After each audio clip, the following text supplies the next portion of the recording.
Jacob Marlowe stood before the towering assembly of the Galactic Council, his heart racing as the translator buzzed softly in his ear, conveying the multitude of alien dialects into his native tongue. The Grand Chamber buzzed with tension, representatives from 100 systems all casting wary glances in his direction. As the human ambassador, it was his duty to bridge the growing rift between Earth and the Council. "Esteemed members," Jacob began, his voice steady despite the palpable unease, "I come before you to affirm humanity's commitment to peace and mutual prosperity. Our mission here is not to dominate but to cooperate, to learn from each and every one of you." A murmur ran through the crowd as a towering figure from Xylorex, adorned in crystalline armor, rose to speak. "Ambassador Marlowe, while your words paint a picture of harmony, your fleet's recent expansion into the neutral zone tells a different story. How do you reconcile these actions?" Jacob's mind raced. The military expansion was a defensive measure, yet he knew how aggressive it appeared to these alien nations. Before he could formulate a response, an aide hurriedly approached the podium, whispering urgently. Jacob's eyes widened. The ceremonial scepter, a symbol of truce and dialogue, had been mistakenly taken as a mere staff by the human delegation and was now being brought forth. As he turned to accept the scepter, his hand brushed against its ancient, rune-etched surface. A surge of unknown energy coursed through his body, sending a shockwave throughout the chamber. The scepter glowed ominously, and whispers filled the hall. "What sorcery is this?" hissed a delegate from Nebulon 5, their voice a sibilant echo in the suddenly tense room. Jacob, equally stunned, felt an inexplicable rush of images and emotions flood his consciousness. Visions of cosmic battles, forgotten alliances, and a power that felt both terrifying and familiar. He struggled to maintain his composure, grasping the scepter as if it were a lifeline. I assure you, this is no trick," Jacob stammered, his mind reeling from the visions. "I am as surprised as you are. Please, let us not let this incident disrupt our proceedings." But the damage was done. The room erupted into chaos, with several species calling for immediate sanctions against humanity, fearing that Jacob's display of unexplained power was a prelude to aggression. In the midst of the uproar, a soft voice spoke from the back of the room, cutting through the cacophony with surprising clarity. "Perhaps we should consider this an opportunity rather than a threat," said Lyra, a delegate from a species known for their wisdom and pacifism. Her eyes, reflecting a nebulous swirl of colors, fixed on Jacob with an intense curiosity.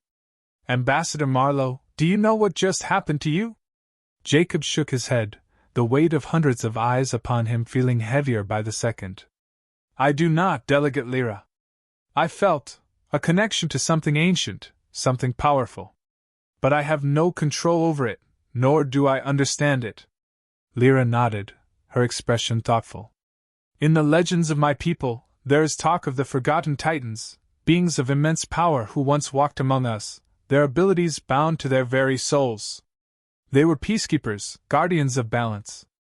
If you are one of them, Ambassador, perhaps you are not here by mere chance." The council simmered with mixed reactions: fear, intrigue, suspicion. Jacob found himself at the center of a storm he had no map to navigate. A gruff, commanding voice called for order. It was General Vrox from the militaristic planet of Draxus. "If what Delegate Lyra suggests is true, we must ensure that Ambassador Marlowe is not a threat. I propose a recess to discuss the implications of this development." As the council agreed and the delegates began to disperse, Jacob felt a gentle hand on his shoulder. Turning, he saw Lyra, her gaze kind yet piercing. "Come with me, Ambassador," she said quietly. "You need guidance, and I believe I can help you understand your true nature." Hesitant but intrigued, Jacob followed Lyra through the labyrinthine halls of the council's headquarters, away from the prying eyes and whispered judgments. Each step seemed to echo with the weight of destiny, a path he had never anticipated yet could not avoid. As they walked, Lyra spoke softly. "The Titans were not just warriors or rulers. They were connectors, bridges between worlds and species. Your arrival, your awakening, it could be the dawn of a new era for the Council and for humanity." Jacob absorbed her words, the scepter's warmth in his grasp a constant reminder of the uncharted journey ahead. As they reached a secluded garden overlooking the starlit expanse of space, he felt a strange sense of peace amidst the storm. "Help me understand, Lyra," Jacob pleaded. "Help me use this for good." Lyra smiled, her eyes reflecting the starlight. "That, Jacob Marlowe, is exactly what we will do."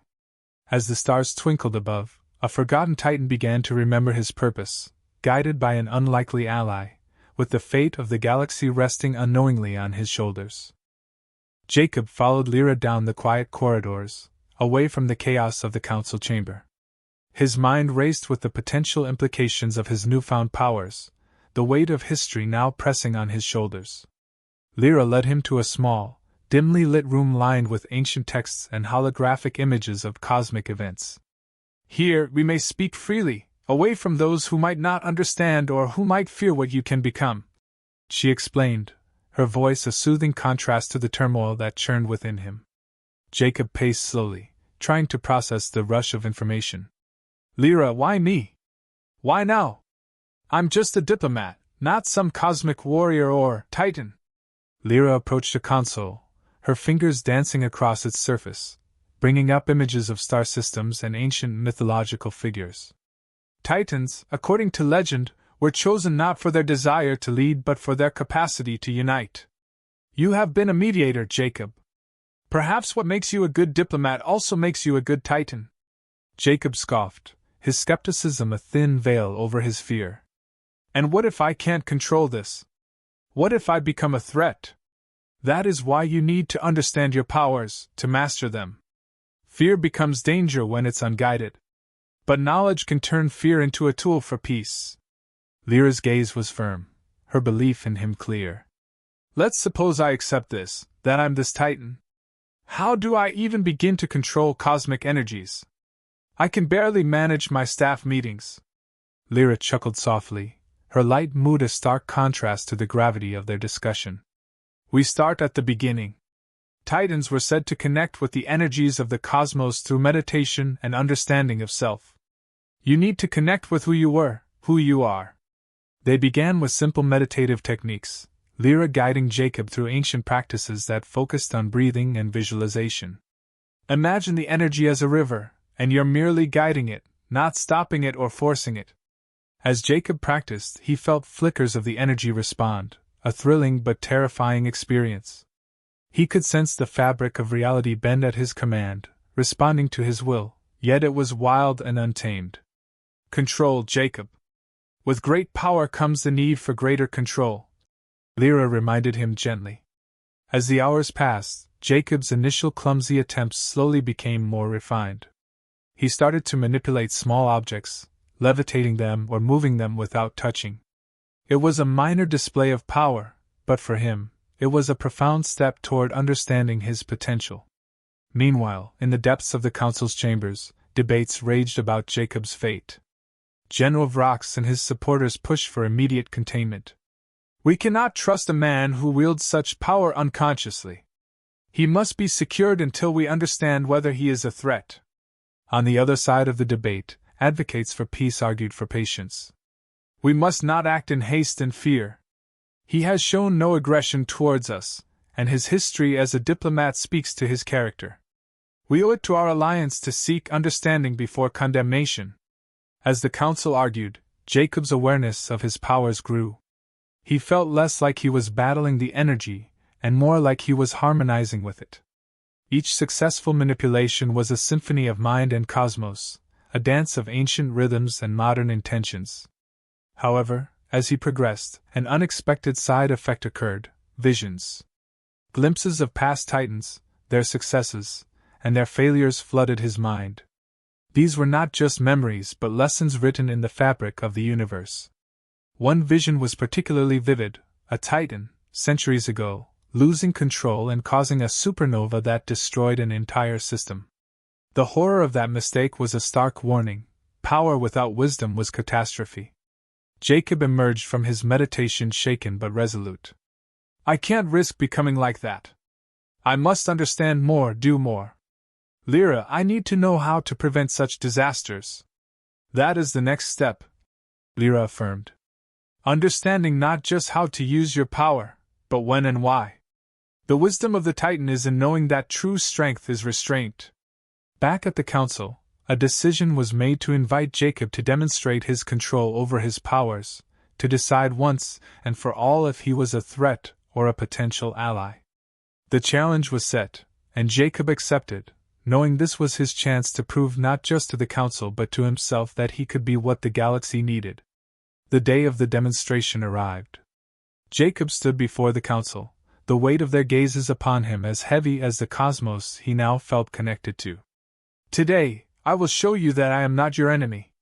I will show you that this power, my power, can be used for the good of all. With a deep breath, he reached out with his mind, connecting to the energy currents that flowed unseen.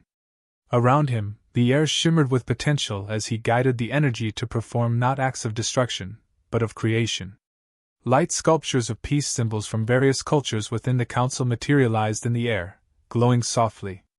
The council watched in awe, their fears momentarily quelled by the beauty of his demonstration. Jacob felt a surge of hope. Perhaps, in this vast, diverse galaxy, there was room for a human Titan after all.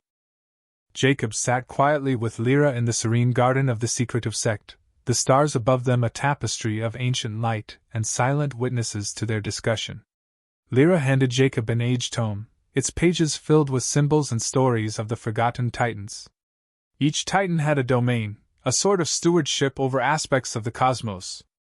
Yours seems to be connection, bridging gaps not just in space but in understanding, Lyra explained, pointing to a passage in the book. Jacob scanned the text, his fingers tracing the ancient glyphs. It says here that the Titans were sometimes misunderstood, feared for their power but essential for the balance of the universe. It seems history does indeed repeat itself. That's precisely why your role is crucial, Jacob. The Council fears you because they do not understand what you represent. In their eyes, your power could be a weapon or a blessing. We must help them see it as the latter. Jacob nodded, feeling the weight of his responsibilities. I need to show them that I can control this power, that I can use it to benefit the Council and not to harm it. Lyra smiled gently. Yes, and I believe the upcoming convergence is the perfect opportunity. It's a celestial event that the Council holds in high reverence. Legends say that a Titan once calmed a storm of cosmic energy during a previous convergence, saving many worlds. A plan began to form in Jacob's mind, a way to demonstrate his control and benevolence. If I could do something similar, help channel the convergence's energy safely, they might see me as an ally. Exactly. But it won't be easy, Jacob. The convergence is powerful and unpredictable. You will need to be fully in tune with your abilities. Over the next few days, Jacob and Lyra worked intensively, using the sect's ancient knowledge and Jacob's growing understanding of his powers. They practiced techniques to enhance his focus and control, each session more demanding than the last. Jacob felt himself changing, growing not just in power but in depth of spirit. The cosmic energy no longer felt like a force to be wielded but a part of him, something intrinsic and natural. Meanwhile, rumors swirled within the Council's chambers. Some feared Jacob's increasing power, while others hoped it might signify a new era of peace and understanding. The tension was palpable as the day of the convergence approached. On the eve of the convergence, Jacob met privately with a few influential delegates, sharing his intentions and seeking their support. He spoke with passion and sincerity, his words resonating with the hopes of peace and unity. I am not your enemy, Jacob told them. I am, like you, a servant of the galaxy. Let me prove my dedication to our common good. The delegates left the meeting with mixed feelings, the seeds of hope mingling with long-held fears. The outcome of the convergence would tip this delicate balance. As the convergence began, the sky above the Council planet darkened, streaked with ribbons of volatile cosmic energy. Jacob stood at a designated site, Lyra and several delegates watching. He raised his hands, his mind reaching out to the swirling energy. With deep concentration, Jacob began to channel the energy, guiding it into a spectacular display of light and power that illuminated the sky without causing harm. The raw energy of the cosmos bent gracefully under his command, weaving through the sky in brilliant arcs of light. Whispers turned into cheers as the spectacle unfolded, the council members witnessing not only control but harmony. Jacob's demonstration was more than a display of power, it was a performance of peace, a dance with the universe. As the last of the energy dissipated harmlessly into the atmosphere, Jacob lowered his hands, his chest heaving with the exertion. The crowd was silent for a moment, then erupted into applause. Even those who had doubted him couldn't ignore the beauty and precision of what they had just witnessed. Lyra approached Jacob, pride evident in her eyes. "You have done more than prove yourself, Jacob. You have reminded them that power does not have to be feared if it is wielded with wisdom and compassion." The council convened the following day, the atmosphere markedly different. Speeches were made, not of fear and containment, but of collaboration and potential. Jacob addressed the assembly, his voice clear and confident. "Today, we stand at a crossroads. Let us choose the path of trust and mutual respect. Let my actions speak for my intentions, and let us move forward, not as separate species, but as a united council." The vote was nearly unanimous. Jacob was welcomed as an official mediator for the council, his title as a Titan acknowledged but his purpose understood and accepted. As he walked out of the council chamber, the stars above seemed to shine a little brighter, the universe watching as a forgotten Titan took his first steps toward bridging the cosmos, not just with his powers, but with his heart. Jacob stood before the Galactic Council, the gravity of the moment palpable in the hushed chamber. He could feel the weight of countless eyes upon him. Each delegate from the myriad civilizations represented their wrestling with the revelations of his newfound role and abilities. "Members of the council," Jacob began, his voice steady, broadcasting a calm that belied the turmoil that had led to this moment. "Today, we are not merely participants in a meeting. We are witnesses to the dawning of a new era, an era where the fears and suspicions that have long divided us give way to the bonds of trust and unity." As he spoke, the screens around the room lit up, showing the telemetry of a rogue comet, its trajectory a menacing arc headed towards a populated system. The threat was imminent, the celestial body capable of wiping out billions. Jacob's mission was clear. This was his moment to prove the Titan's power could safeguard the galaxy. "I stand before you not just as a human or a diplomat, but as someone who has embraced his destiny as a Titan. With your permission, I will intervene to divert this comet, ensuring the safety of countless lives." Murmurs filled the chamber, the delegates' unease palpable. General Vrox, representing a coalition of militarized planets, stood, his voice booming across the council. "While we are moved by Ambassador Marlowe's commitment, how can we trust such immense power in the hands of one individual? This is unprecedented." Jacob nodded, acknowledging the general's concerns. "I understand your apprehension, General Vrox. It is not misplaced. But today, I ask you to judge me by my actions. Allow me this chance to prove my commitment to peace and the safety of our galaxy." After a tense pause, the council granted their consent. As the authorization codes were transmitted to him, Jacob closed his eyes, focusing on the cosmic energies he had learned to command. The delegates watched, a collective breath held, as Jacob extended his hands, his mind reaching out across the vastness of space to the hurtling comet. Slowly, the screens displayed the comet's course beginning to alter, its deadly path bending away from the vulnerable system. Gasps and whispers filled the chamber as the trajectory was corrected, the comet redirected harmlessly into the void. As the immediate threat passed, Jacob lowered his hands, the physical toll evident on his features, but his spirit uplifted. "Today," he said, turning to face the assembly, "we turned a potential catastrophe into a testament of what we can achieve together." Delegate Lyra rose, her voice resonant in the now silent chamber. "What we have witnessed today is not just the power of one man, but the potential of unity.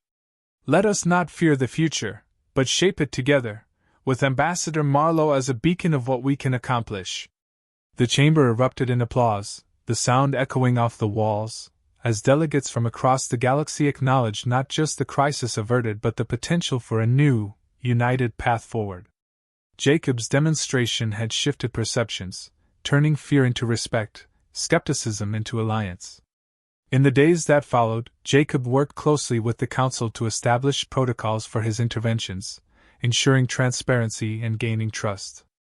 Systems once wary of the Titans might now petition for his help in cosmic engineering projects, from stabilizing star systems to innovating energy sources. The climax of Jacob's integration into the Galactic Council came when he was appointed as the head of a new department focused on cosmic peacekeeping and environmental stability. Under his leadership, projects that harnessed Titan powers for good flourished, transforming once perilous regions of space into havens of peace and prosperity. Jacob, once a simple human diplomat, now understood his role as the Forgotten Titan. It was not about wielding power, but about bridging divides. His unique position allowed him to mediate conflicts not just with words but with actions that demonstrated the possibilities of cooperation and mutual benefit. "Let this be our guiding principle," Jacob said during a landmark address to the Council, now fully supportive of his mission. "Where there is division, let us bring unity. Where there is fear, let us inspire courage. Together, as a council, as a galaxy, we can face any challenge, turn any threat into an opportunity for growth and understanding." The galaxy watched and listened, a collective of worlds united by a common goal of peace and progress, led by a figure who was once an unknown human, now a symbol of cosmic potential. Jacob Marlowe, the Forgotten Titan, had not only found his place among the stars but had forged a new path for all civilizations to follow, embodying the true spirit of unity and resilience that defines the best of humanity.